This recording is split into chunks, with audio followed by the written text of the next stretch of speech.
A fugitive wanted for the murder of an Army Reserve sergeant is captured. He got taken away from us. We hear from the victim's former commander and how police tracked down the suspect right here in the city. Then, opening statements begin in the federal mortgage fraud trial for Baltimore's former top prosecutor. A look at how Marilyn Mosby's previous conviction could influence the outcome. Live from WBFF in Baltimore, this is Fox 45 News at 4. We're not in the battle zone.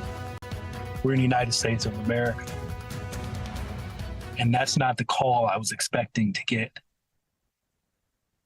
And I cried. Heartbreak from those who knew and served with an Army Reserve sergeant who was murdered here in Baltimore. Tonight, they're reacting after officials confirm his accused killer is in custody. It's a story you're seeing first on Fox. Thank you for joining us. I'm Kai Jackson. And I'm Mary Bubala. Army Reserve Sergeant Ryan Harris was shot and killed in downtown Baltimore in 2022. Last year, his accused killer, Jamal Smith, was featured on Maryland's Most Wanted. Well, today, Alexa Ashwell learned the fugitive is now in custody. Alexa is here now with the very latest. Alexa. Yes, Kai, Mary, Jamal Smith has been on the run for the past year and a half. I'm told the murder suspect was taken into custody this morning after a brief barricade situation in East Baltimore. Smith, who was featured on Maryland's Most Wanted last year, was wanted for the shooting death of Army Reserve Sergeant Ryan Harris back in June 2022. Investigators say Smith shot 3 people, including Harris, just blocks from the Inner Harbor after some type of verbal dispute. Harris, who was also a father of 2, was killed. The Army Reserve Sergeant worked for the 200th Military Police Command in Fort Meade, specifically within IT and communications. Today, I spoke with his former commander about today's arrest. The PAO had told me that, and all I could say is thank God, amen. Because it felt like there was no closure. So hearing this felt like it's getting to that level of closure. Now let's get to the trial and let's do what we got to do to put a bow on it and just wrap this all up nice and neat, because he was a promising soldier. They took that leader away from the Army, and it just hurts my heart. You may recall investigators used this surveillance obtained by Most Wanted to help label Smith as a suspect in Harris's murder. At the time, investigators say Smith was already wanted by police. Again, investigators say Smith was taken into custody after a brief barricade situation. I'll have more on that arrest coming up at 5. Back to you guys. Alexa, thank you. It was a violent weekend in Baltimore with 5 people killed Friday night alone and another 2 people shot. 3 people were killed in a quadruple shooting in northwest Baltimore, and another 2 people were killed in a double shooting in Curtis Bay. Now, one of the victims in that double shooting is Mary Lou Schumann, a 60-year-old mother of 4 and grandmother of 5. She was leaving a business in the area when she was caught in the gunfire and killed. Schumann's family spoke with Fox 45 News about their loss. Just people, they have no regard for human life. And it don't matter what you do or what's going on. You could just be walking down the street and just be at the wrong place at the wrong time and lose your life. Schumann's boyfriend says the entire incident happened in a matter of seconds. Her family says city leaders have to get crime under control and make it safe for Baltimore residents. It's so easy to get a gun. It doesn't matter how old you are. Well, that same concern over the number of guns in the city being echoed by Commissioner Richard Worley.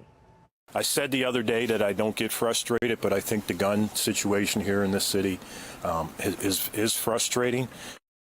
According to Baltimore police, 11 people have been killed this year. That number nearly doubled over just the past 3 days. 22 people have been shot and survived. Now, there are multiple legal battles taking place in Maryland centered on legally purchasing and carrying weapons. A federal appellate court is reviewing a decision by a Maryland court that struck down a gun law by the Maryland legislature requiring a gun license before purchasing a weapon. Last year, a panel of 3 judges decided that rule violated the Constitution. Well, supporters say it will reduce weapons on the street and help fight crime. Critics say these policies punish legal gun owners. A 62-year-old woman is in the hospital tonight after being pulled from the water in the Inner Harbor. According to police, the unidentified woman was pulled from the water in the 700 block of East Pratt Street this morning. Originally, the woman was believed to be dead, but police later provided an update that medical personnel were able to resuscitate her. Her current condition, along with how she ended up in that freezing water in the first place, both unknown tonight. Marilyn Mosby is back in federal court today as her second trial gets underway. She's facing 2 counts of mortgage fraud stemming from the purchase of 2 Florida vacation homes. Fox 45's Mackenzie Frost has been following Mosby's legal battles from the beginning. She joins us live from the federal courthouse in Greenbelt. Mackenzie? Yeah, Mary, so today was really the first opportunity for jurors to hear some of the details of this case. Before opening statements began, Marilyn Mosby walked into court with her defense attorney at her side. We asked her a couple of questions. She didn't answer other than saying that she is thankful. Now, during opening statements, prosecutors outlined their case, and they are telling the jury that they believe Marilyn Mosby knew about the federal tax lien that was on her home in Baltimore before she purchased those 2 vacation homes in Florida.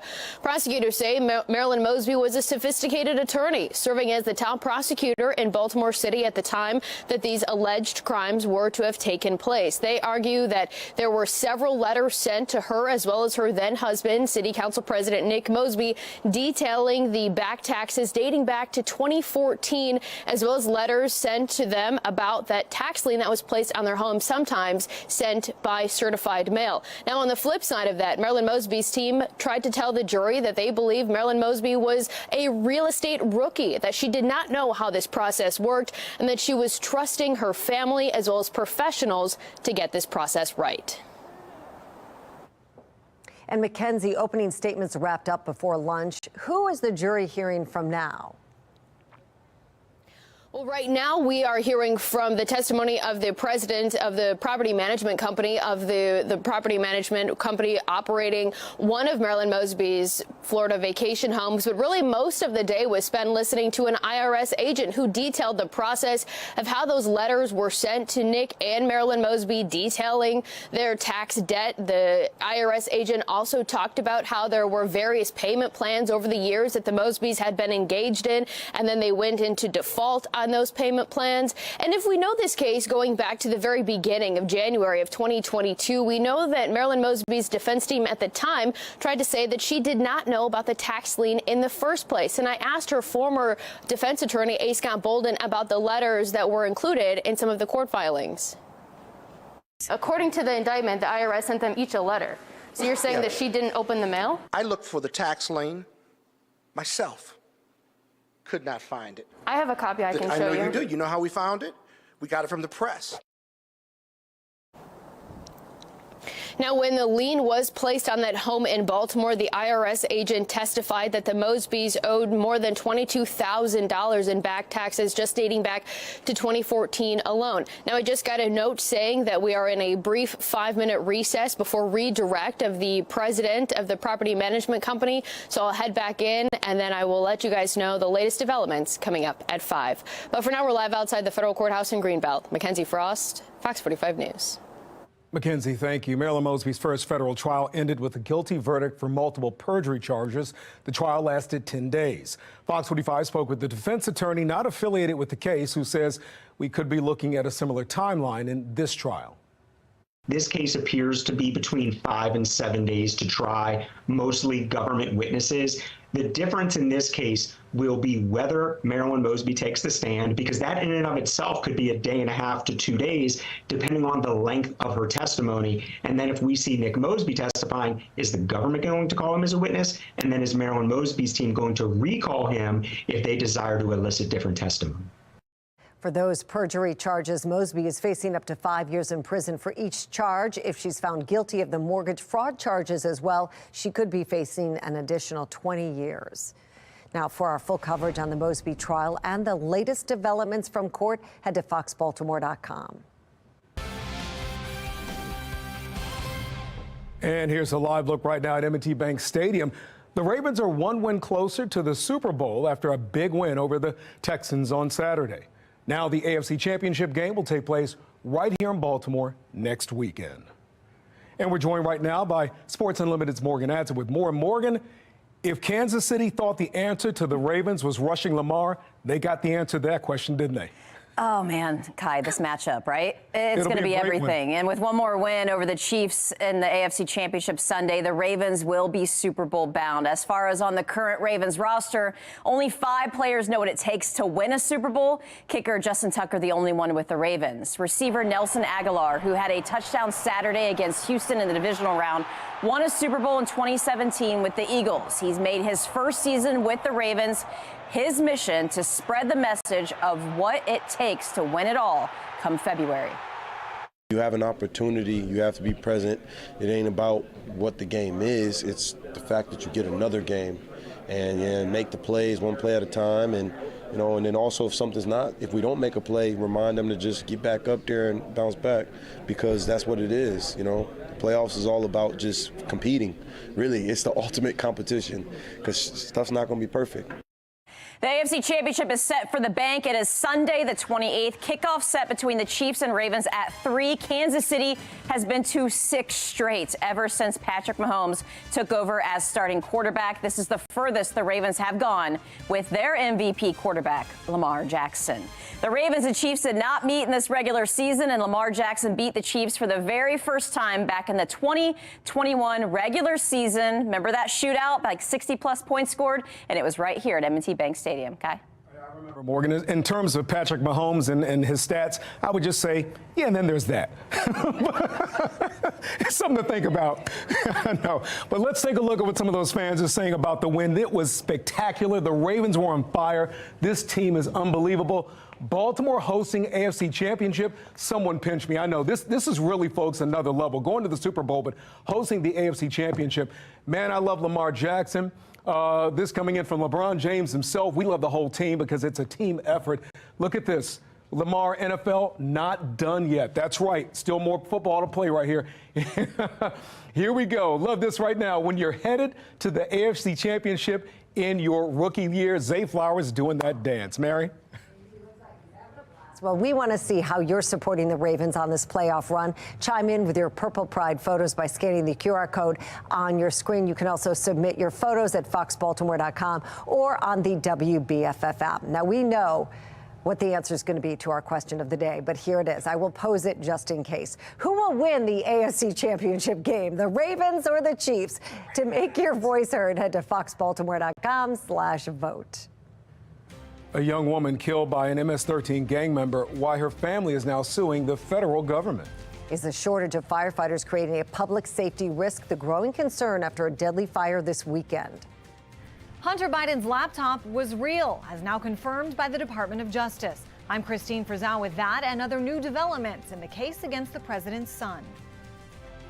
I'm Wyatt Everhart. A milder day finally across the central part of Maryland. 42 in the city today. Most spots upper 30s. That snow out there starting to melt, and it'll really start to melt when we get our next rainmaker moving into the area. We'll talk about that system coming up.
Fox 45 News, winner of 16 2022 Regional Emmy Awards, more than all other Baltimore news stations combined.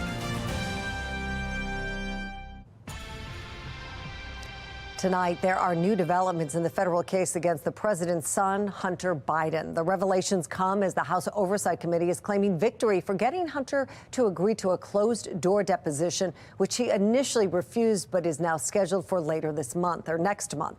Here's national correspondent Christine Frizzell. Hunter Biden's surprise appearance on Capitol Hill may have stunned GOP lawmakers. But in the end, they got what they wanted.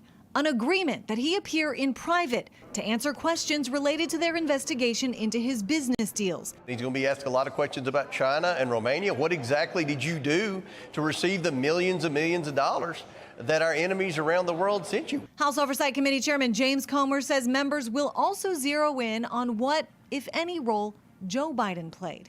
Also pointing to a February 7th, 2020 email from Hunter Biden's lawyer detailing risk personally and politically if his tax returns weren't completed. The political problem was that Hunter Biden hadn't paid his taxes and the IRS was fixing to cart him off. And that would have been very damaging to Joe Biden's presidency. We now know that email came less than 2 months after the FBI seized a laptop from a computer repair shop in mid-December 2019. That incident 10 months before a story was published in the New York Post about its contents, Biden's secret emails. 5 days later, this letter signed by 51 former intelligence officials said those emails purportedly belonging to Vice President Biden's son Hunter had, quote, all the classic earmarks of a Russian information operation. Was that your laptop? For real, I don't know. There could be a laptop out there that was stolen from me. There could be that I was hacked. It could be that it was Russian intelligence. But the Department of Justice has now confirmed for the first time that the laptop was indeed Hunter Biden's, an Apple MacBook Pro that he left at a computer repair shop. The January 16th, 2024 court filing from special counsel David Weiss states a search warrant was also obtained for his laptop, and the results of the search were largely duplicative of information investigators had already obtained from Apple. The slow drip of information from before the last presidential campaign continuing to make its way into this one. I'm Christine Frizzell reporting. And that brings us to our national question of the day. Do you think the investigations into Hunter Biden are legitimate or simply political? This poll just opened. Head to foxbaltimore.com/vote. Click on the Pulse tab to weigh in. Making headlines today, court was canceled for E. Jean Carroll's civil defamation trial against Donald Trump over COVID concerns. Both Trump and Carroll were in the courtroom when the judge sent a juror home sick. The judge offered to proceed with 8 jurors, but Trump's team asked for the adjournment. They have also requested Trump be allowed to testify Wednesday. The judge has not yet decided on whether to allow it. The FAA is urging airlines to take a closer look at the door plugs on an earlier version of Boeing's 737 airplanes. This comes on the heels of an incident where a door plug blew out of the side of a MAX 9 Alaska Airlines flight 2 weeks ago. The plane was forced to make an emergency landing. The FAA says airlines should visually inspect mid-exit door plugs to make sure the doors are secure. United Airlines says it also found loose bolts on some of its newer MAX 9s. Well, much of the U.S. is still dealing with cold winter weather after some deadly storms this month. The National Weather Service says freezing rain will move across the Central Plains and the Midwest today. January's winter storms have caused at least 72 deaths across the U.S. There are concerns that more damage could come as temperatures warm up in some areas this week, causing a high flood risk. Well, taking a live look at the Baltimore area right now, we are still dealing with the frigid cold. Temperatures well below freezing. The snow has passed, of course, and we could be in for some rain this week. Meteorologist Wyatt Everhart here with our forecast as we get the week started. Yeah, Mary, the pendulum is about to swing the other direction, right? It swung hard towards winter conditions last week into the weekend. Now we see just the opposite trend, more spring-like conditions moving into Maryland. Right now at M&T Bank Stadium, quiet after a huge weekend there. 39 right now at BWI, so we're actually a couple degrees above the freezing mark currently, though we certainly spent much of the early day below that freezing mark. A little bit of snow melt today. I think that's going to begin to ramp up more so tomorrow afternoon and certainly into the day on Wednesday. You see the numbers right now, mid-30s out there, 34 Joppatown. We've got 35 in Towson, Woodlawn at 34 as well. So most spots, again, hovering just a couple degrees above that freezing mark on a southerly wind flow. This southerly fetch will continue to bring up somewhat milder air into the state and to the mid-Atlantic region. We look at the big picture here, all quiet to our immediate west, so it's another quiet day around here weather-wise on Tuesday. But as we go toward Wednesday, area of low pressure beginning to make its way out of the mid-south, really, down toward Texas. That's going to begin to track in our direction. So ultimately some rain coming our way out of that particular system. Tonight, though, another night below freezing. Still have several inches of snowpack in Maryland and the Baltimore area. That always makes the overnight lows drop off more rapidly. You get that fast radiational cooling overnight. So clouds on the increase is one story. Trending steadily milder into the latter and midweek is another story. And also rain coming in mid to late week. That's going to really wash away all, not just the snow, but all the salt and everything else that's had to be put down out there to deal with the snow and ice. You can see a little bit of active snow up into the New England states, but all that passing to the north of Maryland. It's chilly to our north and frankly right around Maryland still, but we've got milder air poised to move in beginning tomorrow afternoon and also into the midweek, Wednesday and Thursday, the rain set to head into Maryland again. Really have an impact. A lot of that snow may melt off really quickly. It could be some ponding of water, even some flooding in spots, low-lying areas. Have to watch for that as we get that quick melt-off from what is now a 6-7 inch snowpack in many areas. As we go through future scan here, you can see it's a quiet day tomorrow, cloudy, and then our rainmaker begins to edge in into Wednesday afternoon. I don't think the main rain arrives until Wednesday night into Thursday, so it's not like you have to plan for your Wednesday being a very rainy day. That night, however, could turn wetter. And by the way, you look at this pattern across the U.S., this was all sub-freezing, all below zero. Just a couple of days ago, you see the warm-up has been pretty pronounced, and we're going to get even milder air states to our south edging in to Maryland as we go toward late week. Here it is for you on the 7-day forecast. You can see temperatures climbing.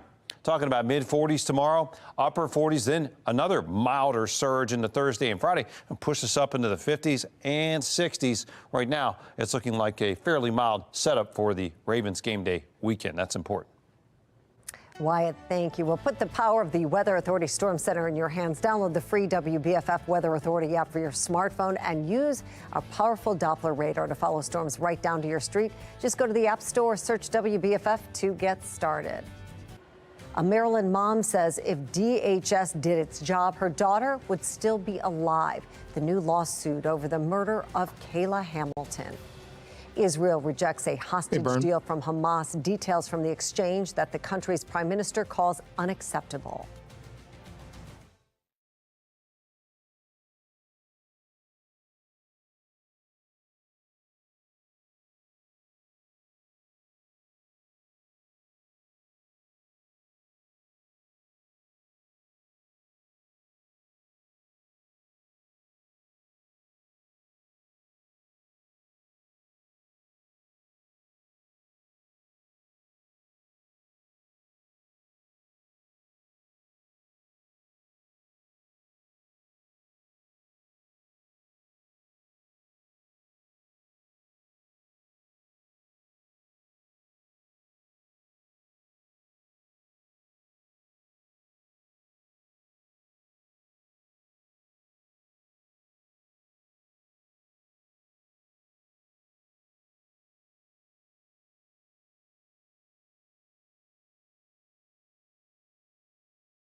Israeli Prime Minister Benjamin Netanyahu says he rejected Hamas's terms for the release of the remaining hostages in Gaza.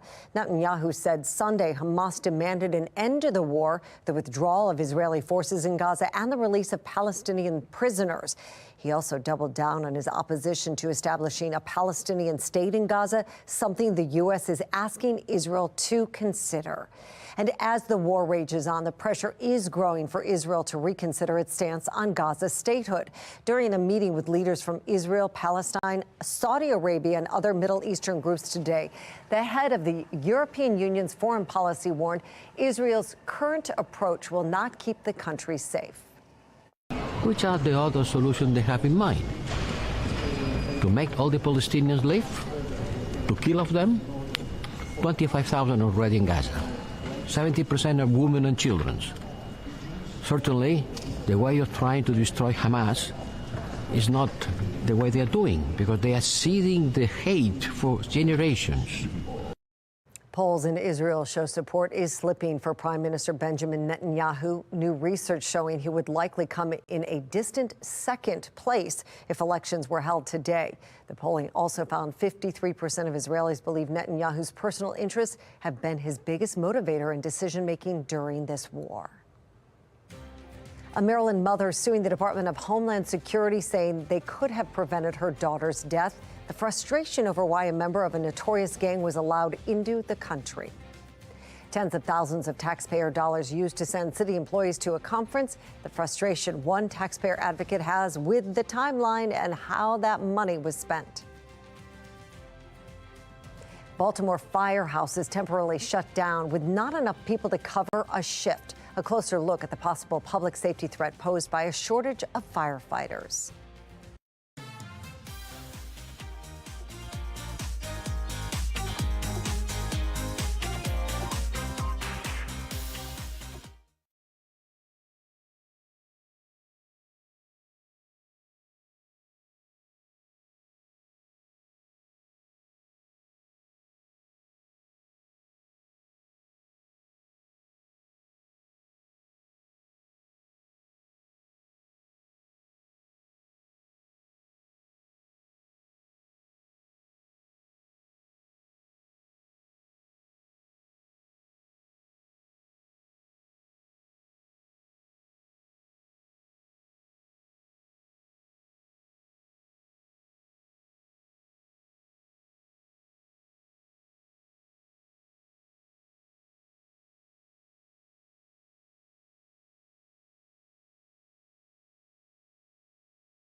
Over the weekend, a fatal fire demolishing a row home and devastating a North Baltimore community. Neighbors tell Fox 45 News the two victims were an elderly couple who had lived there for decades. Fox 45's Rebecca Pryor has reaction from residents as well as new concerns surrounding the fire department's staffing crisis. Rebecca? Yeah, Mary and Kai, by the time fire crews arrived on Saturday morning, neighbors, they tell us that one of the victims was attempting to escape the blaze by jumping from this second floor. A very tragic and traumatic scene for residents in the area. It's in those moments that you expect first responders to arrive as quickly as possible. But tonight, Fox 45 is learning that the closest fire engine was closed that morning, along with 7 others across the city. There's nothing left. There's nothing left. A bouquet of flowers, balloons, and a message offering condolences from the Old York Road community. The only thing left is the mailbox. Touching tributes. Seems like the whole neighborhood falls. Resting beside the aftermath of a devastating tragedy. And I'm so distraught right now, man. I just can't believe it. Around 7 on Saturday morning, in frigid temperatures, fire crews battling a powerful blaze engulfing this 2-story row home with an elderly couple trapped inside. The Davises were the greatest people in the world. Anything you needed, he always was there for you. But in their time of need, family friend Greg Diggs says it was too late to save Phyllis and James Davis. It was in the middle of the night. Everybody was asleep. Nobody heard them. Nobody could do nothing. Diggs desperately wishing fire crews could have come sooner, along with Baltimore City's fire union president, Matt Coster. Every time I get an alert for a fire that comes out, I get nervous about, who's closed, who's not closed. According to Coster, on the day of the deadly house fire, 20% of Baltimore City's fire engines closed due to staffing shortages.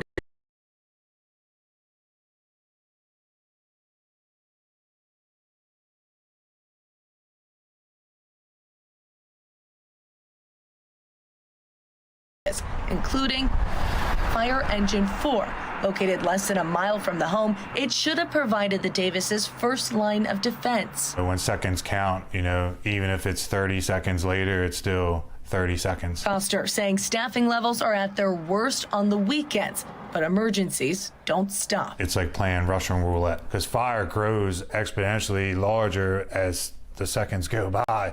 So for our members to have to travel further distances and everything else, it's unsafe for us as well. Fox 45 sending questions to the fire department today asking, how long did it take crews to respond to the fire? And did staffing shortages have any impact on those response times? Spokesperson Kevin Cartwright claiming that information not readily available.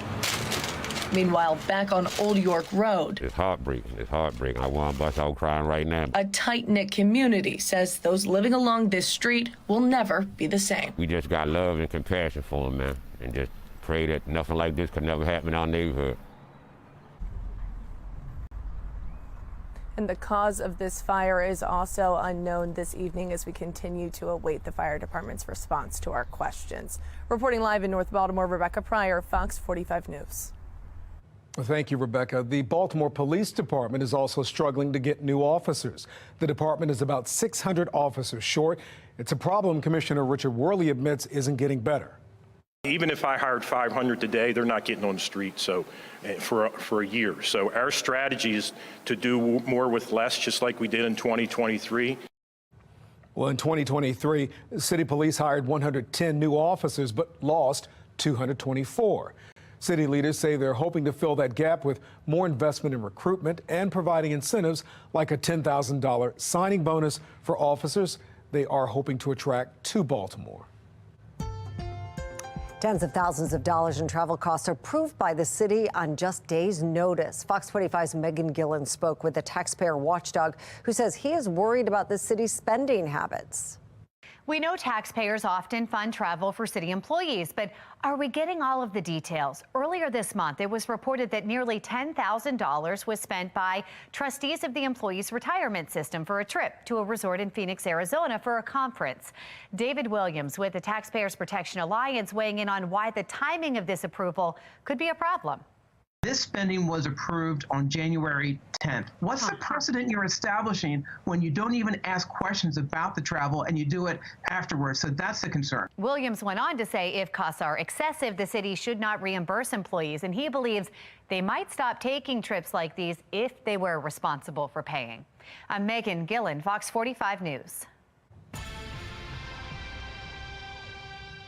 A tragedy with animals. Multiple animals died in a fire Saturday night in western Maryland. Fire crews arrived around 11:30 and responded to Flintstone.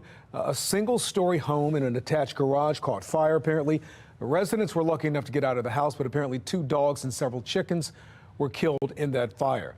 Officials say the sub-freezing temperatures, high winds, and road conditions made putting out that fire more difficult. The cause is under investigation. A Maryland woman is suing the Department of Homeland Security over her daughter's death. In 2022, police say 20-year-old Kayla Hamilton was raped and murdered by a 16-year-old gang member from El Salvador who had made his way to Aberdeen.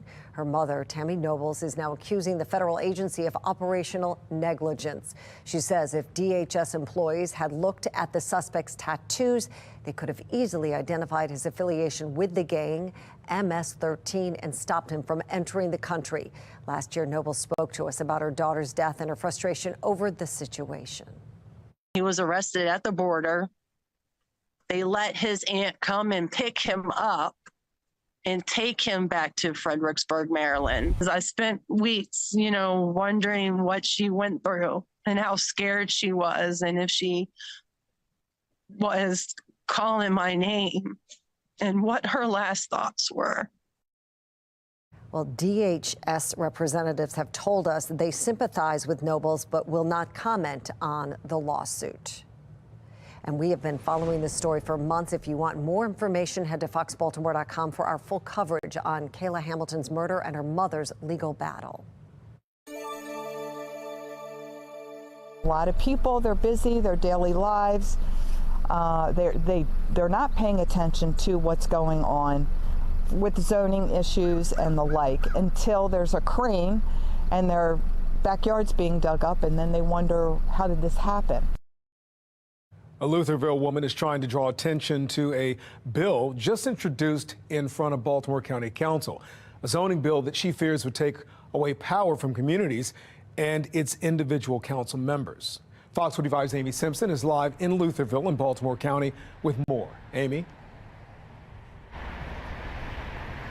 Yes, Kai, this mixed-use zoning legislation was just introduced in front of the full Baltimore County Council last week. It's a bill introduced on behalf of County Executive Johnny Olszewski. Now, Bill 324, it looks to rezone aging, underutilized, or abandoned malls and shopping centers, certain sites like those here in Baltimore County, to a mix of commercial and residential. Here in Lutherville, there's been a year's worth of opposition to a potential high-rise apartment building at the former Lutherville Station Shopping Center. If you've driven in the area, you've likely seen those no apartments, no compromise yard signs. I'm told some here in Lutherville worry about the impact on traffic, local schools, and things like public services. And now a community member here wants other parts of Baltimore County to pay attention to what legislation is on the table. Direct opposition for all of Baltimore County. I mean, again, this is beyond Lutherville Station. This is about county government and it operating efficiently, effectively, and incorporating the taxpayer constituents that it represents. Now, this bill 324 is scheduled to be back up for discussion and debate in front of County Council on February 13th, and I'm told there's a grassroots effort to have a coalition of communities at that meeting to make their voices heard. Kai? Interesting. So, Amy, what does County Executive Johnny Olszewski have to say about the pushback to Bill 324? Yeah, so Kai, I talked to the county executive today, and he calls this, quote, the path forward for Baltimore County. And he says that it's aligned with Baltimore County's Master Plan 2030, and he does welcome community feedback as this initiative moves through County Council. We're live in Lutherville. Amy Simpson, Fox 45 News. Investigations from North Avenue obtained by Project Baltimore are shedding light on what's happening in some city schools. Over the last 4 years, City Schools has investigated instances of teachers hitting students with rulers, throwing chairs, and allowing a child to be taped to a chair. In many of these incidents, the report says students were misbehaving. Patrice Bell taught in City Schools for 32 years before retiring in 2022. She says there is no excuse for that type of behavior from teachers, but understands how they could reach a breaking point. It's demoralizing. Do you want to call it deflating? Yeah, you think, what am I doing here? You know, what am I doing? These kids need to learn, and they're not. Well, tonight at 10, a closer look at these incidents in city schools and the role Bell says principals have to play before teachers get overwhelmed. Will there be enough time to reach an agreement? The growing concerns after another stopgap spending measure from Congress. The Republican presidential primary isn't over, but already speculation about who former President Trump might pick as a running mate. I'm Atrell Nashar with the list of names coming up. Weather-wise, still a chilly day across Maryland, fairly winter-like tonight as that south wind comes across that packed snow out there. However, milder air on the way to Maryland and spring-like rains as we go into the latter part of the week. Those details coming up.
If it's Donald Trump, will you support him as the nominee still? It's going to be me.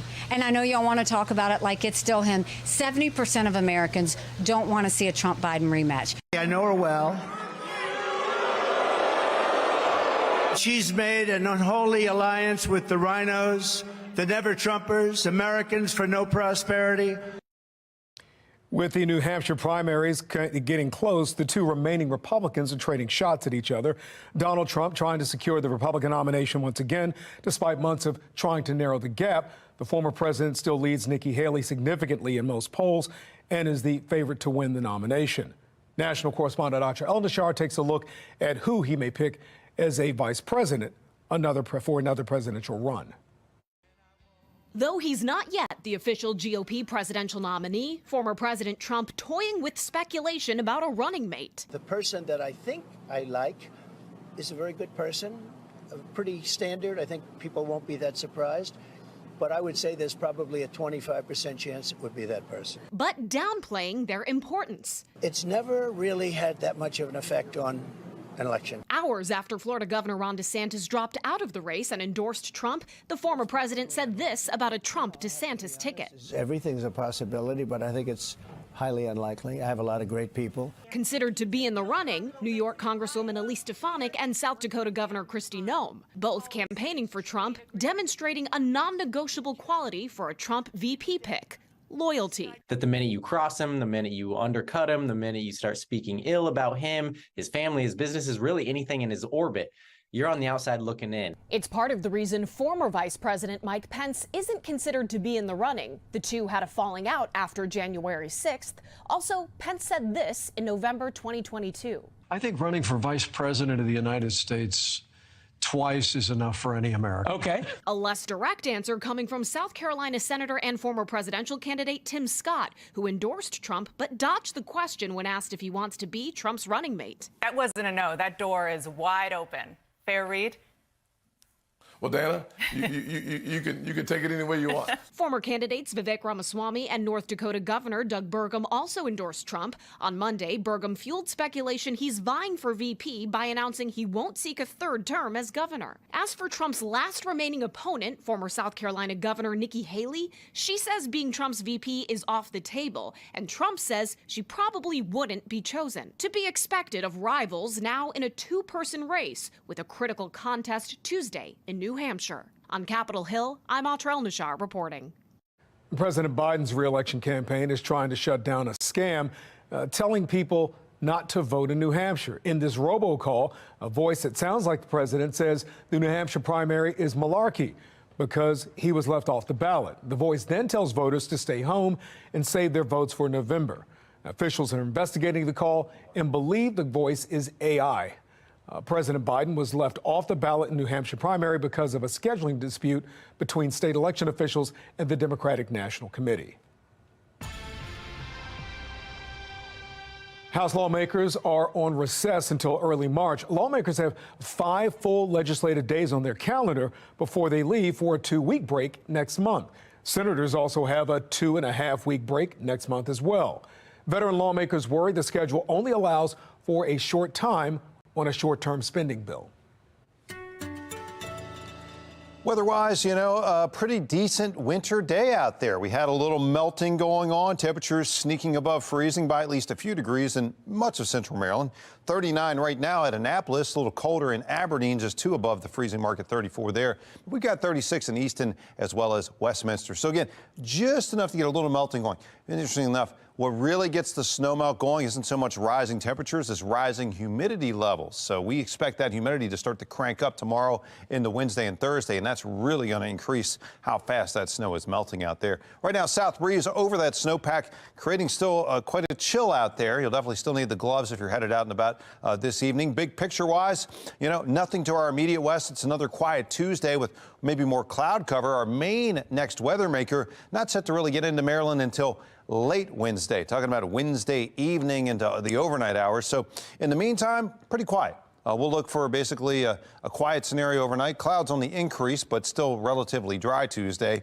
It'll trend steadily milder even as we bring in that rain mid to late week around here. So watching for that pretty carefully here. Again, on the big picture, we find milder air set to move in and replace that chilly air that's been holding tough for the last several days. But it's really a pattern flip here as we go from a very wintry setup last week with multiple snow events and frigid temps to milder temps and multiple rain events coming in this week into the weekend. So again, just a very different setup here as we see that mild air beginning to push back up the Gulf Coast and about to push into the mid-Atlantic as we go into the next couple of days. Remember, these numbers were in like the minus, basically below zero, -3, -5, -10. Now we've seen a solid 30-degree plus warm up even in the country's northern tier. So that influence will make its presence felt here on the central East Coast as we go into the 40s tomorrow, ultimately the 50s into Thursday, and then I think ultimately the 60s on Friday, if you can believe that. All snow will be gone this weekend. The chance for showers will linger into Sunday, so we'll be watching this forecast very carefully for the home AFC Championship game on Sunday afternoon. Right now, just about a 40% chance of rain. We'll see if we can't improve that as we get a little closer to the weekend. Back to you. Thank you. Some sad news today. The youngest son of Dr. Martin Luther King Jr. has died. Dexter Scott King died in his sleeper in the stand at his home in Malibu, California, after a battle with prostate cancer. King was a graduate of Morehouse College, his father's alma mater. He worked as chairman of the King Center in Atlanta and president of the King Estate. Dexter King was 62. Well, coming up at 5 o'clock, one of Maryland's most wanted fugitives caught by police, the years-long manhunt, and how he was apprehended. It is a breakthrough trial in treating cancer. I'm Liz Bonus. BXQ350 is the name. Why it may not be like any other drug. It is just ahead.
Researchers are looking for cancer survivors to enroll in clinical trials for a new drug. Researchers say this drug is unique. Medical reporter Liz Bonus has the story.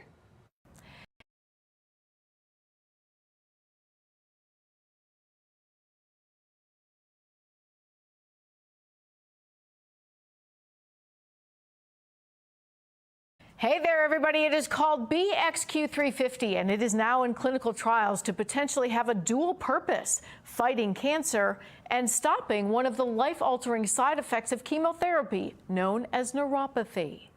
In patients treated with multiple chemotherapies, probably 20 to 40% of them have lifelong neuropathy as a result of the chemo. So the goal in these trials is to stop the neuropathy or nerve pain from chemo, usually in the hands and feet, and stop tumor cells from growing better than the standard of care. What this trial is doing is adding this drug, which is called BXQ350, to the chemotherapy to see if that's better than just the chemotherapy alone. Dr. Rich Curry is the medical director for the trial here at Ohio's CTI, or Clinical Trial and Consulting Service, which provided this video, and Kentucky's St. Elizabeth Cancer Center. More than a dozen sites around the country are testing this drug made by Bexion Pharmaceuticals. They're looking at two things. The first is to see if it will stop neuropathy and stabilize colon cancer in those with active disease. It's a unique protein that has a lot of functions. It's in something that's a very complicated word, but sphingolipid metabolism. So it's using the metabolism of a certain kind of fat in the body to go against cancer. The second is in those who are stable or recovered from other cancers, but still are trying to get rid of the neuropathy from previous treatment. Right now, there are no approved agents to reverse chemotherapy-induced neuropathy. There are a couple medicines we use. They help a little bit, and they just mask the symptoms. You know, to get an agent that can be safe without side effects and actually reverse something would be certainly a first in class for that. Now, we do have links online if you or someone you love may be a candidate for one of these trials. It is likely still to be a few years away before patients can get it outside these trials. With your health news, I'm Liz Bonus reporting. All right, thanks, Liz. Weather-wise, you know, we've had some melting today. We finally saw temperatures get just a little bit milder out there, and as we go in the next several days, we're going to crank it up on the temperatures. Take a look at this. Mid and upper 40s Tuesday and Wednesday, and then we're talking about upper 50s to low 60s Thursday and the Friday, though that will come with rain, particularly Thursday, Friday, and even into Saturday. Right now, just a chance for showers for our huge Ravens game day Sunday. All right, Wyatt, thank you. Coming up on Fox 45 News at 5 o'clock, our coverage of Marilyn Mosby's second trial continues live from Greenville. The latest from court. Concerns over a firefighter shortage in Baltimore. We look at the possible impact.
Fox 45 News is following the second trial of former City State's Attorney Marilyn Mosby. Our team is inside court bringing you the latest. A recent house fire shining a light on current firefighter shortages in Baltimore City. A closer look at whether it's putting lives at risk. The Ravens gear up for the AFC Championship, and the fans can't wait. Morgan Adsit has a look at what it will take to win the next two games. Live from WBFF in Baltimore, this is Fox 45 News at 5. Ms. Mosby, how are you feeling today? Will we see you on the witness stand? Former Baltimore City State's Attorney Marilyn Mosby in federal court today facing 2 charges of making false statements on loan applications relating to her purchase of Florida vacation homes during the pandemic. Well, thank you for staying with us. I'm Mary Bubala. And I'm Kai Jackson. That trial started last week but was delayed due to snow. If Marilyn Mosby is found guilty, she could face decades in prison. She already faces up to 10 years behind bars after 2 perjury convictions in November. Fox 45's Mackenzie Frost was in court all day. She joins us live from Greenbelt in Prince George's County with the very latest. Mackenzie. Yeah, Kai and Mary, we spend most of the day today listening to testimony, but it started with opening statements from both sides, including in those opening statements, prosecutors telling the jury that they believe Marilyn Mosby is a sophisticated attorney who did not disclose that $45,000 tax lien on her home in Baltimore before she bought those 2 vacation homes in Florida. During their opening statements, the prosecution told the jury that Marilyn Mosby, in fact, knew about the tax lien and failed to disclose it. But on the flip side of that, the defense told the jury that Marilyn Mosby was a real estate rookie and placed her trust in family and professionals to guide her through that entire real estate investment process. Now, the prosecution was able to get through 2 witnesses today, most of the day spent listening to testimony from an IRS agent detailing the tax woes for Nick and Marilyn Mosby. During the lengthy testimony, we learned that the Mosbys had back taxes from 2014 totaling up to tens of thousands of dollars. We also heard, according to this agent, that the IRS sent the couple upwards of 40 notices and letters, sometimes even by certified mail, detailing their tax debts, as well as informing them of that tax lien that was then placed, the letter sent to them in March of 2020. Now, the defense argues that Marilyn Mosby did not intend to break the law, that everything that she did was in good faith, but now it'll be up to the jury once they get the case, which could be in a few days. Mackenzie, do we know yet when or if we could see Marilyn or Nick Mosby on the witness stand? Yeah, that's one of the biggest questions right now is whether either of them will take the stand. We do know that the prosecution says they plan to call 4 more witnesses tomorrow, including some lenders as well as an FBI forensic accountant. We heard at the end of the day today testimony from the president of the property management company that Mosby entered into a contract with 1 week before she closed on her Orlando area vacation home. After the prosecution ends their case, it'll be up to the defense. And as of right now, the defense has not indicated whether Nick or Marilyn could testify. But everything will be back tomorrow morning starting at 9:30. We're live in Greenbelt. Mackenzie Frost, Fox 45 News. Mackenzie, thank you. Fox 45 News has been following the controversy surrounding Marilyn Mosby for years. You can find all of our past reporting plus any new developments that come out of court on our website, foxbaltimore.com. We're not in the battle zone. We're in the United States of America. And that's not the call I was expecting to get. And I cried. Justice for an Army Reserve sergeant fatally shot in Baltimore in 2022. Investigators confirmed the man charged with Sergeant Ryan Harris's murder, Jamal Smith, is in custody. Well, last year, Smith was featured on Maryland's Most Wanted. Alexa Ashwell joins us live now with how agents tracked him down. Alexa? Yeah, Kai, Mary, Jamal Smith had been on the run for the past year and a half. Investigators say he was recently named as a suspect in another crime and this morning taken into custody here in Baltimore City. A year and a half after Army Reserve Sergeant Ryan Harris was shot and killed just blocks from Baltimore's Inner Harbor, the man wanted for his murder, Jamal Smith, taken into custody. And all I can say is thank God, amen. Because it felt like there was no closure. Master Sergeant Justin Simpson reacting to Smith's arrest. Investigators say the 32-year-old was taken into custody after agents pieced together he had been hiding out in a home here on North Milton Street in East Baltimore's Broadway East neighborhood. Earlier this morning, the United States Marshal Service Capital Area Regional Fugitive Task Force and the Warrant Apprehension Unit for Baltimore PD surrounded the home. Smith, investigators say, initially refusing to come out. They activated BPD SWAT. But soon after, surrendered. Smith was featured on Maryland's Most Wanted last year after investigators identified him as the suspect who shot Sergeant Harris and 2 other men following a dispute back in June 2022. Surveillance cameras caught an altercation. Exactly what the dispute was about, investigators haven't said. Sergeant Harris, a father of 2, was killed. Master Sergeant Simpson recalling receiving that phone call. These guys are my family. So as a person who has served overseas in a wartime situation, you build those bonds quickly. So I've learned how to build those bonds because it helps with the team building, that aspect of it.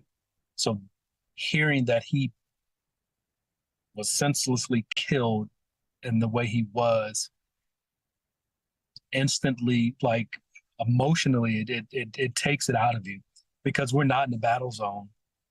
We're in the United States of America. And that's not the call I was expecting to get. And I cried. But today, a welcomed phone call, news of an arrest.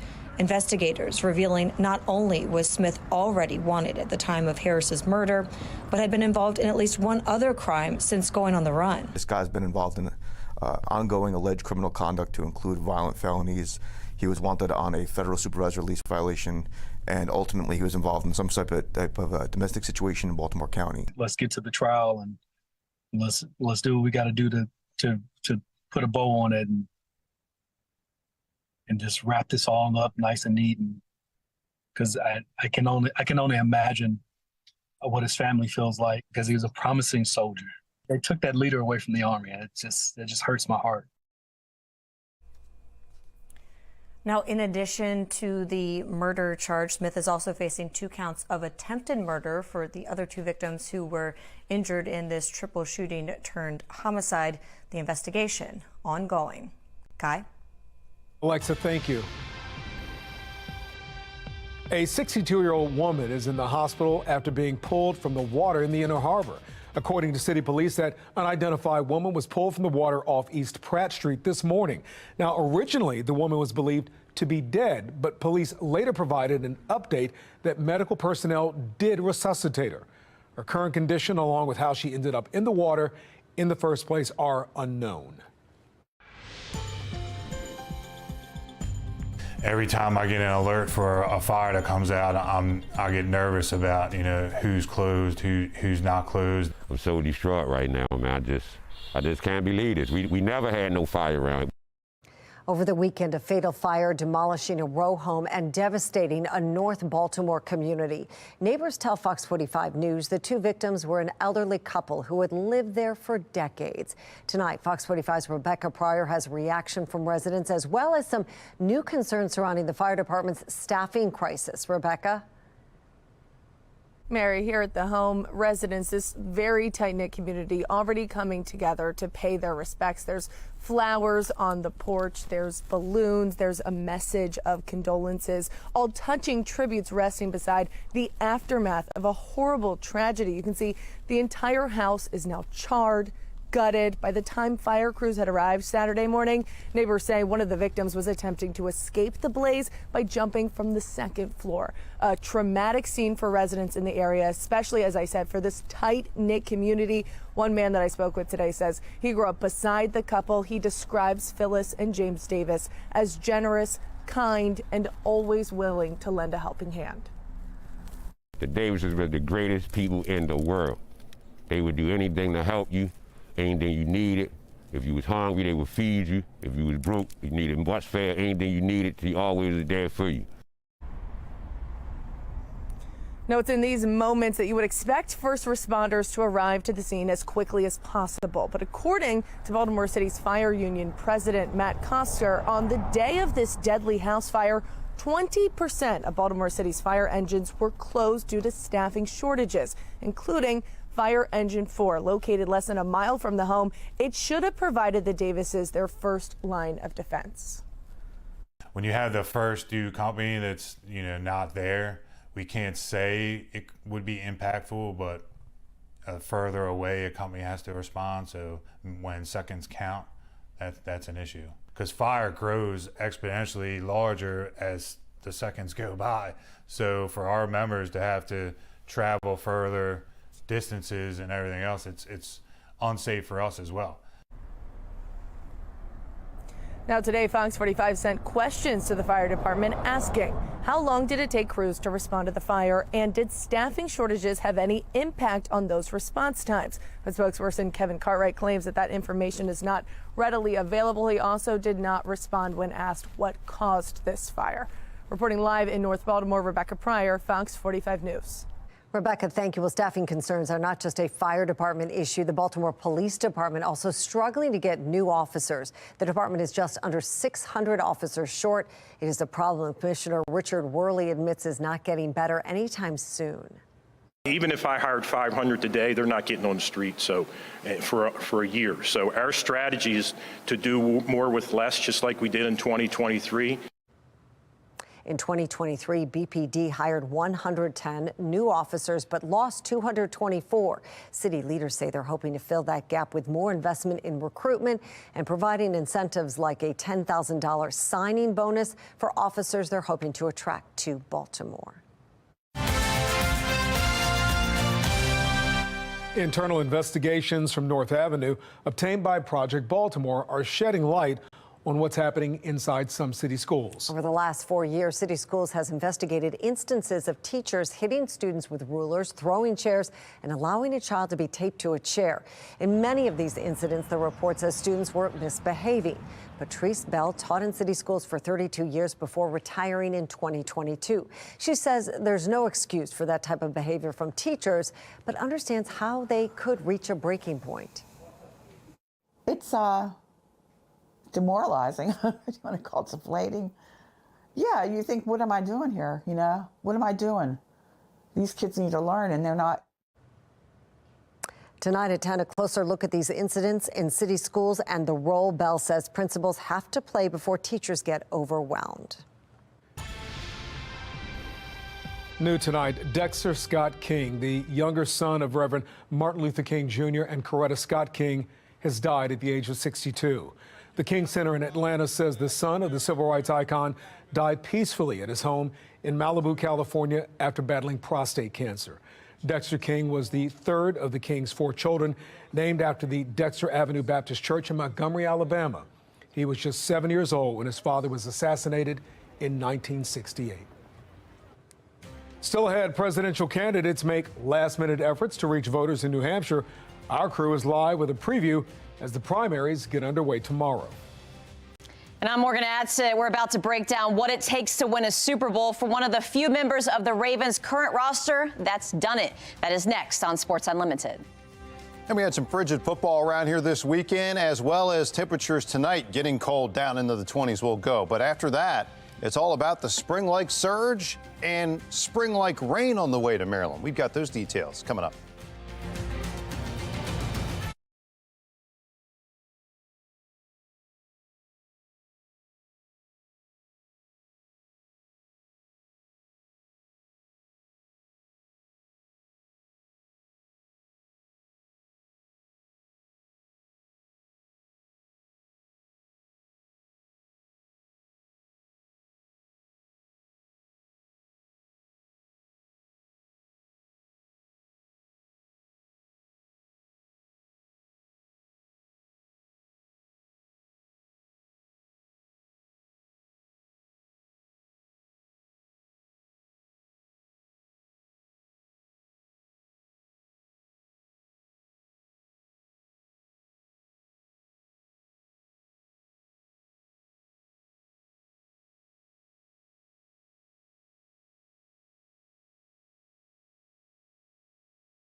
Fox 45 News, winner of 16 2022 Regional Emmy Awards, more than all other Baltimore news stations combined.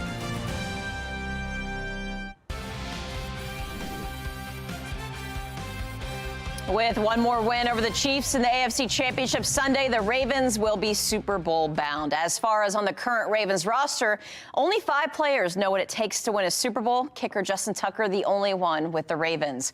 Receiver Nelson Aguilar, who had a touchdown Saturday against Houston in the divisional round, won a Super Bowl in 2017 with the Eagles. He's made his first season with the Ravens his mission to spread the message of what it takes to win it all come February. You have an opportunity, you have to be present. It ain't about what the game is, it's the fact that you get another game and make the plays one play at a time. And and then also if we don't make a play, remind them to just get back up there and bounce back, because that's what it is. The playoffs is all about just competing. Really, it's the ultimate competition, because stuff's not going to be perfect. The AFC Championship is set for the bank. It's Sunday, the 28th. Kickoff set between the Chiefs and Ravens at 3. Kansas City has been to 6 straight ever since Patrick Mahomes took over as starting quarterback. This is the furthest the Ravens have gone with their MVP quarterback, Lamar Jackson. The Ravens and Chiefs did not meet this regular season. Jackson beat the Chiefs for the first time in the 2021 regular season right here at M&T Bank Stadium. Morgan, thank you. Well, the Ravens announced tickets for Sunday's AFC Championship game go on sale tomorrow morning at 10 a.m. The game is set for 3 o'clock Sunday afternoon. And after the Ravens game, you can watch the NFC Championship game right here on Fox 45. The Lions and the 49ers will meet for a spot in Super Bowl 58. Catch all the action beginning Sunday at 6:30. That brings us to our question of the day. Who will win the AFC Championship game, the Baltimore Ravens or the Kansas City Chiefs? Make your voice heard by going to foxbaltimore.com/vote. Well, many of you sharing your purple pride with us. On the left, Chiquita sent us this picture of her representing her favorite team after the big win on Saturday, looking great. And on the right, Kevin sent us this picture from the game, weathering the cold and cheering on the team. I like the full purple face. Well, whether you are heading down to M&T Bank Stadium or you're going to watch the game at a watch party or simply hanging at home, we want to see how you're cheering on the Ravens. Scan the QR code right there on your screen. It'll take you to foxbaltimore.com, where you can upload your pictures and videos. It is all powered by Stackla. I've yet to read that right. Oh, sorry. Taking a live look at M&T Bank Stadium tonight. The big question now is, what will the forecast look like for Sunday's big game? Let's bring in meteorologist Wyatt Everhart with that answer. Wyatt? Hey, Mary. Yeah, look, bottom line is the warm-up that sort of just began today, that's going to continue all week right into the weekend. Not winter-like, but spring-like as we go toward late week and the weekend. 38 right now at BWI. We did get several degrees above that freezing mark of 32 today. You see the numbers here locally. 35 Rosedale, 34 in Essex. It's cooling off a little bit over that snowpack now. We're back down to freezing in Owings Mills, and there will be some icing overnight as things refreeze out there and we fall into the 20s. But it's a southerly wind that has already kind of taken over, and as that continues, that sort of milder air will continue to flow into Maryland, each day becoming progressively milder as we work through the week. All eyes on our next weather maker. That's going to be a rain system, the first wave of which is already brewing down toward the mid-south, toward Texas. Overnight tonight, we will have no impact from that, other than maybe a few increased clouds. Temperatures again dropping down through those 20s. So, yes, watch out for icy spots. Everything that kind of melted a little bit this afternoon.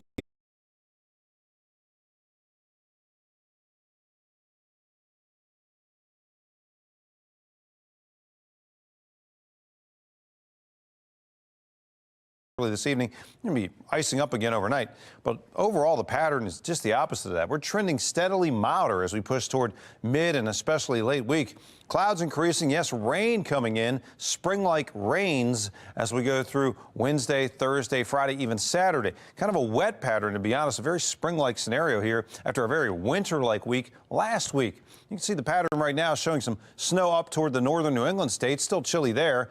It's still fairly chilly here in Baltimore, but about to be replaced by some milder air in a much rainier scenario as we get the first wave of some moisture coming in out of the south as we push toward Wednesday afternoon, Wednesday night. Now, it's going to take several days to really bring in any type of precipitation. For the day tomorrow, there'll actually be some snow off to our north. So if your travels take you toward the upper Midwest or northern New England, be advised snow and even some mixed precipitation in that direction. It misses Maryland, though. Then, as clouds kind of hang around Wednesday, there's our next surge of moisture coming into the Tennessee Valley as rain. This is a pure rain event as we go from Wednesday, Thursday, and into Friday. And you see the overall trend here on the U.S. map. Yeah, this looks fairly cold up here. But remember, this was below zero just a few days ago, all the northern states. That Arctic chill is now released and warmer air beginning to lift out of the Gulf.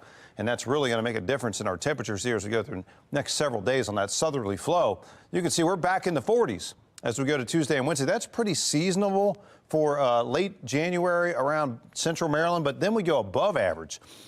Upper 50s Thursday, mid 60s on Friday. Unbelievable. Rain most likely Thursday and into the day Friday. Showers hang out Saturday. There still could be some showers around for our huge Ravens AFC Championship game on Sunday afternoon. So we'll be tracking this forecast carefully. Right now, about a 40% chance of showers there on Sunday. But again, hopefully over time, we'll be able to improve that just a little bit for you. Back to you. Wyatt, thanks. Still ahead tonight, the New Hampshire primary just a day away. Our crew is live with the building anticipation. But first, the conflict in the Middle East continues, and as an American citizen is killed, the demands from the U.S.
The U.S. demands Israel launch an urgent investigation into the death of a 17-year-old Palestinian American allegedly killed by Israeli fire in the West Bank last week.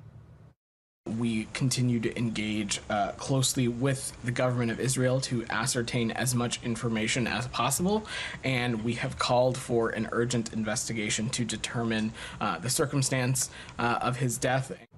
The Louisiana native was visiting the West Bank to learn more about his Palestinian roots. The teen was at a picnic on Friday when he was first shot by somebody who appeared to be an Israeli settler and then shot by a member of the Israeli Defense Forces. The IDF says it got a report of a Palestinian individual suspected of hurling rocks. It's investigating the incident. Israel continues military operations in the Gaza Strip today. Video from the IDF shows Israeli soldiers firing weapons in Khan Yunis. The offensive continues as the Israel-Hamas war just recently surpassed 100 days. Leaders from around the world are calling for a ceasefire, but Israeli officials say fighting could most likely continue for months. Israel's Prime Minister Benjamin Netanyahu says he rejects a withdrawal of Israeli troops from Gaza and any more exchanges of Palestinian prisoners for Israeli hostages. Well, thousands of Palestinians are seeking safety as ground operations expand in southern Gaza. They began fleeing from Khan Yunis today as the IDF pushes deeper into the city. Many carried or loaded their belongings on vehicles as they headed for the border with Egypt. Gaza's health ministry says 178 Palestinians had been killed in just the past 24 hours across the Gaza Strip in one of the deadliest days of the war so far. Well, a group of relatives of Israeli hostages stormed a committee session in Jerusalem today. They demanded lawmakers do more to try to free their loved ones. The 20-some family members chanted and held up posters of their loved ones. The prime minister faces mounting pressure to secure a deal for the more than 100 hostages who remain in captivity. He told the families today Hamas made no solid offer that would free them. Well, the results are in for Friday's national question of the day. We asked, do you trust President Biden's handling of foreign conflicts? 86% of you said no. 14% said yes. Coming up after the break, a bill just introduced in Baltimore County causing frustration among residents, the concerns surrounding taxpayer dollars and mixed-use rezoning plans. I'm Kayla Gaskins. Coming up, the latest on the affair allegations regarding the Georgia DA's office, how those allegations are impacting Trump's case, and the 2024 presidential election.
The New Hampshire primary is a day away, and there's been a major shakeup. Florida Governor Ron DeSantis is out of the running. And now Donald Trump and Nikki Haley are making their final pitches to voters in the state. Brian Crandall with our Sinclair sister station is covering this race and is in New Hampshire tonight and joins us live with the preview. Brian? Well, Kai and Mary, compared to past primaries, there just aren't as many major candidates campaigning here in New Hampshire this time around. As you mentioned, Donald Trump and Nikki Haley. Haley has an event here at this hotel behind me coming up in just a few minutes as she tries to upset the former president as they both seek the Republican nomination. I'll probably be one of the first people voting tomorrow at 7 a.m. And Dante Cardellano says he's voting for Donald Trump, not really concerned about the slew of legal cases against the former president, including federal indictments accusing him of trying to overturn the last election. Not really, no. I feel like some of it's a political game. The last few years have been tough, on the global stage, the economy. And I think his policies worked, especially for middle-class families like myself. So I think he's exactly what we need to reverse course and get back to the way things should be. On the Democratic side, President Joe Biden does not face any major challengers, but he's not even on the ballot here following his move to try to move New Hampshire out of its first-in-the-nation primary slot. There is a campaign to write in Biden, though, which Beth Lawrence plans to do. It did make it very difficult for people to understand it.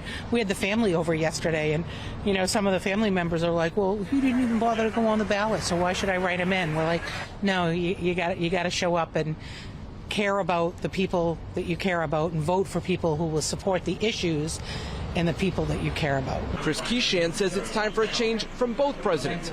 He's voting for Nikki Haley. I think the environment's very toxic, and I don't think the current administration is doing a good job at all. Mr. Trump had his chance already. He's under indictment. I think he's a crook, and we need some new blood.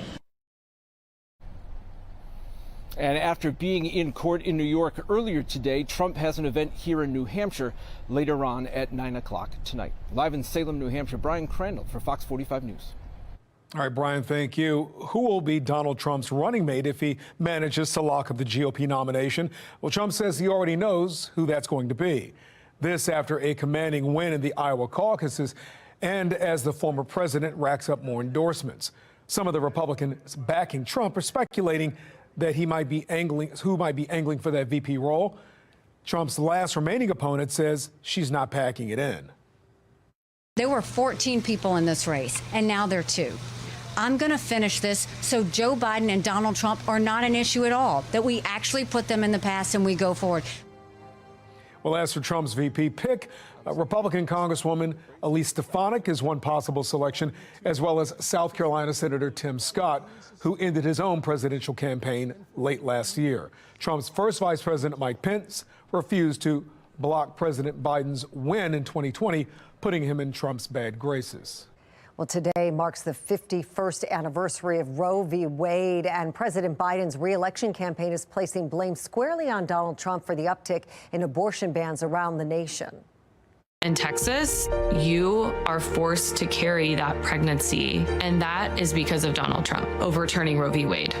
The choice was completely taken away. O'Neill features a Texas OBGYN who had to travel out of state to terminate a life-threatening pregnancy. The Biden campaign's ad went live today in battleground states and will run during ABC's The Bachelor and NFL Conference Championship games on Sunday. Former President Trump boasts that he nominated 3 of the Supreme Court justices who voted to overturn Roe v. Wade, which protected the right to an abortion.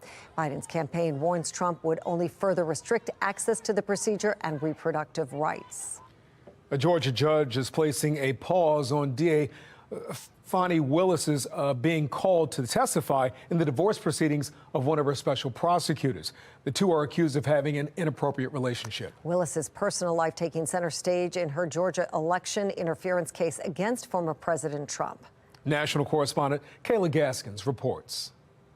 Concerns trickle down to the use of taxpayer dollars. Fani Willis's office has reportedly paid Nathan Wade's law firm $653,000 in taxpayer money thus far to prosecute Trump. Critics say Willis benefited from this when Wade took her on lavish trips. Bank statements provided by Wade's wife's lawyer show he bought plane tickets for the pair to go to Miami and San Francisco. Because of the amount of money and the serious nature of the allegations, at a minimum, the case is going to be put on hold so that there can be full transparency about what happened here. Neither Willis nor Wade have denied the affair accusations. Video resurfacing of these remarks Willis made during her 2020 campaign. I certainly will not be choosing people to date that work under me. Let me just say that. Willis arguing the attacks are racist because the two white special prosecutors on the case have escaped such harsh criticism. First thing they say, oh, she gonna play the race card now. But no, God, isn't it them who's playing the race card when they only question one? True or not, the scandal impacting Willis's goal to wrap up the case before the 2024 presidential election. And now I think the train has stopped dead in its tracks until this is resolved. The delay providing a window of opportunity for Donald Trump, allowing him to possibly avoid some of the political consequences of a conviction. And should he win re-election, Fishwick points out the case would likely be paused while he holds office. Supporters of Wade and Willis say they didn't break any Georgia laws and shouldn't be disqualified from prosecuting the case. The Georgia judge overseeing Trump's case scheduled a hearing to explore these accusations into Fani Willis. That hearing is set to take place February 15th. The judge also ordered Willis to submit a written response to these allegations by February 2nd. In Washington, I'm Kayla Gaskins. Direct opposition for all of Baltimore County. I mean, again, this is beyond Lutherville Station. This is about county government and it operating efficiently, effectively, and incorporating the taxpayer constituents that it represents. Those words from a Lutherville resident with major concerns about a bill just introduced in front of the Baltimore County Council. The bill sets up a debate over development as it looks to rezone some malls and shopping centers to mixed use. Fox 45's Amy Simpson is live in Lutherville with what we're learning. Amy? Yeah, Mary Kai, that debate over redevelopment has been ongoing for several years here in Lutherville, but now a new wrinkle that could have impacts across the county. In Lutherville today, we are a community of over 700 households. Whitney Dudley, president of No Apartments, No Compromise, speaking to an issue she's been outspoken about for 5 years. There's been an incredible amount of opposition to the enormity of the proposed development here. The prospect of redevelopment at the Lutherville Station Shopping Center and a potential high-rise apartment near her neighborhood. Dudley outlining major concerns over whether this part of Baltimore County could sustain the impact. The traffic, the school system, the infrastructure, rolling run is a huge environmental concern. But now she wants other parts of the county to pay attention. A lot of people, they're busy, their daily lives, they're not paying attention to what's going on with zoning issues and the like until there's a crane and their backyards being dug up, and then they wonder, how did this happen? Looking to draw more eyes to a bill just introduced in front of Baltimore County Council. A bill she fears would take power away from communities and its individual council members. Quite frankly, there's some language in the bill that is concerning. Bill 324, concerning mixed-use development, looks to rezone aging, underutilized, or abandoned malls and shopping centers to a mix of commercial and residential. The bill, introduced by Council Chairman Izzy Patoka on behalf of County Executive Johnny Olszewski. Baltimore County actually lags behind other jurisdictions in terms of having mixed-use zoning where we can have housing next to commercial activities. Today, the county executive called this initiative the path forward for Baltimore County, saying it's aligned with the Master Plan 2030. But he's also aware of the pushback. In Lutherville and anywhere else, we take the concerns of our residents very seriously. And so what I would say is concerns about schools or traffic or water and sewer, those are all things that are part of the development process. So even if this legislation passes, and we hope it does, it doesn't excuse the need to have a community meeting. Today, Chairman Patoka said amendments to the bill are expected. We've heard a lot of resistance to this, in opposition to the bill. Fox 45 asking where council stands on the legislation. Oh, that's a great question. I think right now it's pretty mixed. Now, this bill is scheduled to be back up for discussion and debate in front of the full county council on February 13th. And here in Lutherville today, Dudley tells me she's working to have a coalition of communities at that meeting to make their voices heard. Live in Lutherville, Amy Simpson, Fox 45 News. A violent weekend in Baltimore has residents on edge after 5 people are killed in the span of a few hours Friday night. One of those victims, a 60-year-old grandmother. Her family shared their frustration with Baltimore's unrelenting violence. Fox 45's Vincent Hill has the exclusive interview. It was supposed to be a typical weekend. It was a Friday night, so let's stop and get some beer. Like the rest of Baltimore. Get ready for the Ravens game, yes. We were looking forward to it. Please, realize. Okay, so now Mary Lou Schumann, a grandmother of 5, and her boyfriend. Oh, it's precious. We're looking forward to the big game. They stopped at this tavern. She was there only a minute. That minute was all it took. Can I get you this route to Pennington Hazel, getting call for a shooting? Mary Lou